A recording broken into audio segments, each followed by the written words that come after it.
Bismillahirrahmanirrahim. Assalamualaikum warahmatullahi wabarakatuh. Teman-teman, kita ketemu lagi. Kali ini kita mencoba untuk belajar dan mempelajari tentang hal-hal yang berhubungan dengan tayamum. Teman-teman, biasanya ketika kita sedang melakukan toharoh atau bersuci, biasanya kita menggunakan air atau dengan batu. Nah, ketika kita ingin menghilangkan hadas kecil maupun hadas besar, kok ternyata tidak ada air atau ada sebab yang lain, maka kita diperbolehkan selain wudhu atau dengan mandi besar adalah kita melaksanakan tayamum. Nah, baik, kita akan mempelajari itu ya. Nah, yang pertama kita mempelajari tentang pengertian. Secara bahasa, secara lughahnya, tayamum itu berarti al-qasdu. Jadi kalau bahasa Indonesianya itu maksud, tujuan, keinginan. Itu seperti yang disebutkan dalam firman Allah Subhanahu wa taala surat Al-Baqarah ayat 267, wala tayammamu al-khabisa minhu tunfikun. Maaf, tulisannya itu salah. Wala tayammamul khabisa minhu tunfikun. Yang artinya janganlah kamu bermaksud terhadap perkara yang buruk untuk kamu infakkan. Nah, itu tayammamu di sini itu artinya bermaksud, tujuan. Jangan bertujuan, jangan bermaksud. Sedangkan secara istilah, tayamum itu adalah menyapu wajah dan kedua tangan dengan debu yang suci atas jalan tertentu atau dengan cara tertentu. Ini sesuai dengan firman Allah dalam surat Al-Maidah ayat 6. A'udzubillahi minasyaitonirrajim. Bismillahirrahmanirrahim. Wa in kuntum maradha aw 'ala safarin aw jaa ahadun minkum minal ghaiti aw lamastumun nisaa falam tajidu ma'an fatayammamu sha'idan thayyiba famsahu biwujuhikum wa aydikum minhu ma yuridullahu liyaj'ala 'alaikum min harajin walakin yuridu liyutahhirakum wa liyutimma ni'matahu 'alaikum la'allakum tashkurun. Nah, ini dalil tentang tata cara tayamum. Jadi, dan apabila kamu sekalian sedang sakit, wa in kuntum mardo, dan jika kamu sakit, au ala safarin, atau dalam perjalanan, atau sehabis buang air besar, jaa ahadum minal ghaid, au lamastumun nisa, atau kamu bercampur dengan perempuan atau dengan istrimu, falam tajidu ma'an, kemudian kamu tidak menemukan air, fatayammamu, maka bertayamumlah, sha'idan thayyiba, dengan tanah atau debu yang suci. Famsahu biwujuhikum. Nah, ini caranya. Famsahu biwujuhikum, sapulah muka kamu. Wa aydikum, dan lengan kamu, tangan kamu. Ma yuridullahu liyaj'ala 'alaikum min harajin. Sesungguhnya Allah tidak ingin memberimu kesusahan, keberatan, atau sesuatu yang berat, walakin yuridu liyutahhirakum, tapi Allah menginginkan untuk mensucikan kamu, waliyutimma ni'matahu, dan menyempurnakan nikmatnya untuk kamu, la'allakum tashkurun, semoga dengan itu kamu menjadi umat yang bersyukur. Jadi dari ini bisa diistilahkan tayamum adalah menyapu wajah dan kedua tangan dengan debu yang suci. Jadi banyak orang mengatakan, jadi bisa disebut juga tayamum itu adalah pengganti wudhu dan pengganti mandi besar.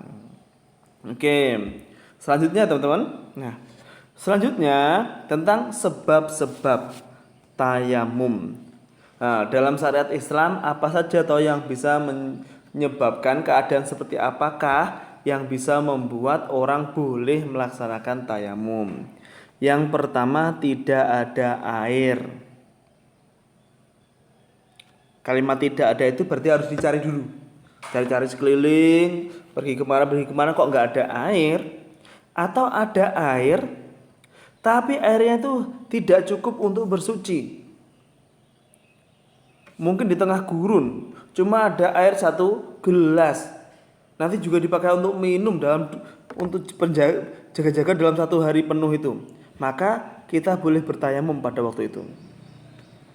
Itu sebagaimana sebuah hadis Imran bin Husain yang diriwayatkan oleh Bukhari Muslim, anna Rasulullah sallallahu alaihi wasallam, sesungguhnya Rasulullah sallallahu alaihi wasallam ro'a rajulan, melihat seorang laki-laki mu'tazilan yang memencil, lam yusalli ma'a qaumin,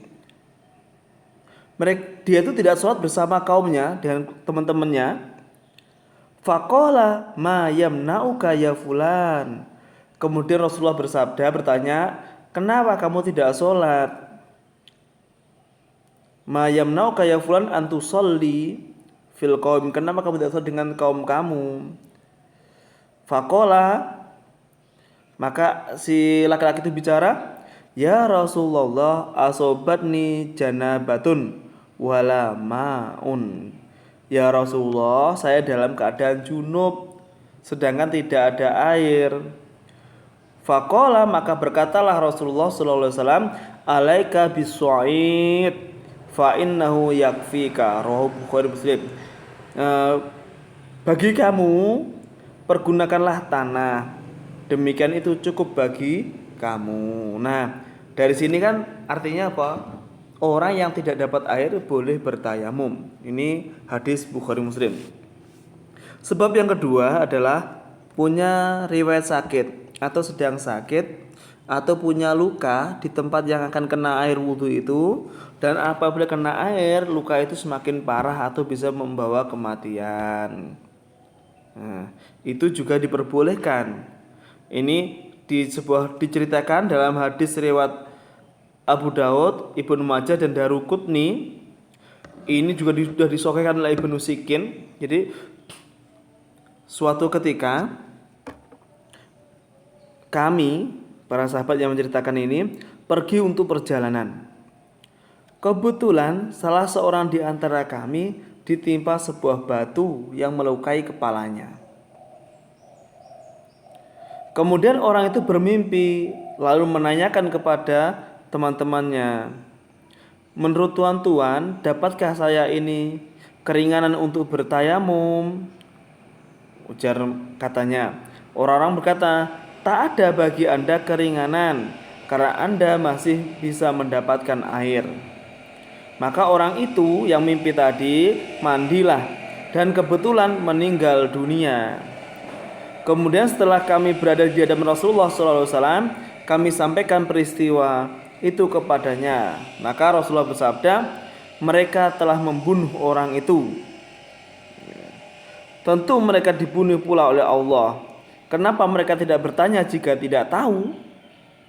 Obat bodoh tidak lain hanyalah dengan bertanya. Cukuplah bila orang itu bertayamum dan mengeringkan lukanya atau membalut lukanya dengan kain, lalu menyapu bagian atasnya, kemudian membasuh seluruh tubuhnya. Ini sebuah hadis, jadi sebuah cerita dulu karena sahabat ada yang tidak tahu adanya tayamum, bahasanya orang sakit boleh bertayamum, maka ketika sakit dia tetap wudhu, akhirnya ternyata itu menjadi wasilah dia untuk meninggal. Nah, jadi sebabnya dua. Pertama tidak ada air, yang kedua adalah sakit. Yang ketiga, jika airnya terlalu dingin, sangat dingin sekali, atau pas musim dingin ya, kalau di luar negeri kita, di sini jarang ya, di Indonesia jarang. Musim dingin sekali atau musim salju, dan kemungkinan besar akan ada bahaya jika kita menggunakan air dan kita tidak ada tempat, tidak ada alat untuk bisa memanaskan air, maka itu boleh bertayamum juga. Ya, itu boleh bertayamum juga. Ini seperti hadis yang diriwayatkan oleh Ahmad dan Abu Daud, Hakim, Daruqutni dan Ibnu Hibban. Ini ya. Itu mengatakan, ya Amru, wahai Amr, sholaita bi ashabika, wa anta junubun. Wahai Amr, betulkah kamu itu sholat dengan teman-teman kamu padahal kamu sedang junub? Fakultu, maka Amr itu berkata, dzakartu qala Allah taala wala taqtulu anfusakum innallaha kana bikum rahima. Kata Amr gini, aku teringat firman Allah, janganlah kamu sekali-kali membunuh dirimu. Innallaha kana bikum rahima, sungguh Allah Maha penyayang terhadap kamu sekalian. Fatayamamtu summa sholaitu, maka aku bertayamum kemudian aku sholat. Fadhahika Rasulullah sallallahu alaihi wasallam, maka Rasulullah tertawa. Walam yaqulu syai'an, dan tidak berkata apa-apa. Nah, itu hadis riwayat Ahmad, Abu Daud dan Daruqutni. Jadi di situ diperbolehkan karena Amr sahabat Nabi dan sudah diketahui oleh Nabi Muhammad, dan ternyata Nabi Muhammad cuma tertawa dengan jawaban Amr itu. Nah, jadi itu adalah sebab-sebab yang membuat kita boleh untuk bertayamum. Untuk kita yang di Indonesia, kayaknya yang paling pas adalah nomor 1 dan nomor 2, tidak ada air atau karena sakit. Karena kalau air yang sangat dingin, cuaca yang sangat dingin, kayaknya yang ekstrim seperti itu di Indonesia tidak ada. Kita alhamdulillah, ya, kita alhamdulillah tidak ada cuaca yang se ekstrim itu. Rukun-rukun tayamum. Nah, sebelum memulai sesuatu, sebelum melaksanakan sesuatu, kita harus tahu rukunnya. Yang pertama niat, jelas. Kalau kita susah niat dalam bahasa Arab, dalam hati diniatkan bahwasanya kita tayamum untuk mengganti wudu, mau untuk sholat, atau kita tayamum untuk mengganti mandi besar untuk sholat, itu bisa. Yang kedua, debunya yang suci. Debu suci itu ya yang tidak tercampur dengan kotoran, gitu ya. Tidak tercampur dengan kotoran, tidak tercampur dengan barang-barang yang lain. Yang ketiga, menyapu seluruh wajah. Jadi diusapkan, mengusap seluruh wajah. Dan yang keempat, mengusap kedua tangan atau menyapu kedua tangan. Jadi mau untuk mengganti wudhu atau untuk mengganti mandi pun yang gerakan tayamum sama. Jadi tidak perlu misalnya kita kok junub kemudian kita tayamum untuk mengganti mandi kok kita langsung gulung-gulung, enggak. Ya, tetap apa gerakannya sama seperti gerakan tayamum untuk mengganti wudu. Oke. Beberapa hal yang harus kita perhatikan dalam tayamum. Banyak hal, banyak masalah. Yang pertama adalah tayamum ini hanya bisa dilaksanakan atau dilakukan setelah masuknya waktu sholat. Misalnya waktu duhur, kalau sudah mulai adzan, sudah waktu masuk duhur, baru boleh tayamum. Kita nggak boleh tayamum jam 10 pagi, kemudian sholat duhur baru dipakai untuk sholat duhur, nggak boleh. Atau jam setengah 11 dan itu belum waktunya duhur, kemudian kita pakai untuk duhur, nggak boleh. Atau kita tayamum pada waktu duhur, kemudian kita melaksanakan sholat asar, juga tidak boleh. Kalau untuk sholat asar, pada waktu asar kita tayamumnya. Kalau untuk maghrib, pada waktu maghrib kita tayamumnya. Kemudian, tadi yang pertama, kalau alasannya tidak ada air, maka syaratnya adalah mencari dulu. Karena kalimatnya falam tajidu ma'an. Tajidu itu menemukan, artinya dicari-cari dulu. Nggak boleh, nggak ada air tanpa cari-cari, harus cari dulu. Keliling berapa meter jauh, keliling lain-lainnya. Oh, nggak ada air, baru dipastikan nggak ada air, baru boleh wudu atau boleh tayamum, maaf. Kemudian debunya itu yang murni, tidak boleh bercampur dengan lain. Misalnya debunya bercampur dengan bedak, bercampur dengan apa lagi ya, dengan apa susu dan sebagainya, itu enggak. Yang keempat, tayamum untuk mandi tadi yang sudah saya bahasakan atau untuk wudu sama caranya, dan tayamum itu hanya untuk membersihkan hadas, bukan najis. Jadi lanjutannya itu kalau kena najis, misalnya kalau kena kotoran ayam, kotoran kambing, ngidek itu dan sebagainya, nginjak, maka dibersihkan dulu. Nggak ada air, pakai apa? Pakai batu. Setelah dibersihkan, baru kemudian tayamum. Nah, yang paling penting lagi, jangan sampai lupa, tayamum hanya dipakai untuk 1 kali sholat wajib. Tidak boleh tayamum di waktu zuhur, mengerjakan sholat zuhur dan mengerjakan sholat asar. Kemudian dilanjut mengerjakan sholat asar, nggak boleh. Hanya untuk 1 sholat wajib. Nah, itulah beberapa hal tentang tayamum, ya, yang perlu kita ingat. Semoga video ini bermanfaat. Terima kasih atas perhatiannya.